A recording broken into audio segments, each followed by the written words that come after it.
सीजेपीच्या समर्थनात पुण्यामध्ये विद्यार्थी रस्त्यावर उतरले। धर्मेंद्र प्रधान यांच्या राजीनाम्याची मागणी या विद्यार्थ्यांनी केली। आक्रमक भूमिका घेतली, घोषणाबाजी केली।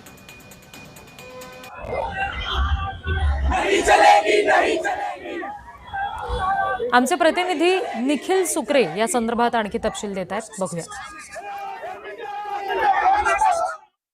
दिल्लीतील आंदोलनाच्या समर्थनार्थ सध्या पुण्यामध्ये देखील विद्यार्थ्यांकडून आंदोलन करण्यात आलेलं आहे। सह्यांची मोहीम चालवली गेली। आपण या बाजूला पाहू शकतो विद्यार्थी जे आहेत सध्या इथं एकवटलेले आपल्याला पाहायला मिळतात। खरं तर मोठ्या संख्येने हे विद्यार्थी जे आहेत या रस्त्यावरती इथं जमलेले पाहायला मिळतात आणि धर्मेंद्र प्रधान यांच्या राजीनाम्याची जी आहे ती मागणी आपल्याला करताना पाहायला मिळतात। सोनम वांगचुक यांना न्याय मिळाला पाहिजे अशा प्रकारची मागणी करत हे विद्यार्थी जे आहेत ते सध्या आपल्याला रस्त्यावरती जमलेले पाहायला मिळतात। खरं तर दिल्लीमध्ये आंदोलन सुरू आहे।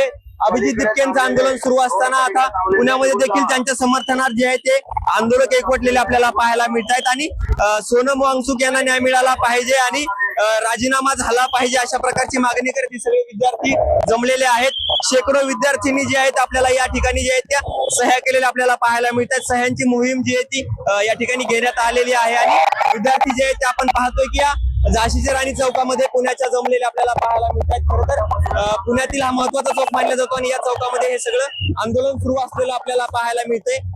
विद्यार्थ्यांकडून जे आहे ती शैक्षणिक व्यवस्था सुधारण्याची मागणी करत या ठिकाणी आंदोलन करण्यात आलेलं आहे आणि दिल्लीमधील आंदोलनाला जे आहे ते समर्थन देत या विद्यार्थ्यांनी जे आहे ते आंदोलन केलेलं आपल्याला पाहायला मिळतं।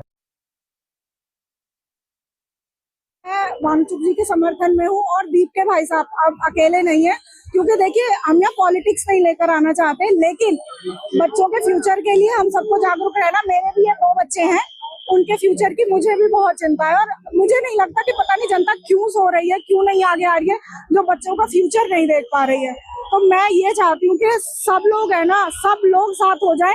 किसी पॉलिटिक्स को मत वो करो आप, लेकिन बच्चों के फ्यूचर के बारे में जरूर सोचें।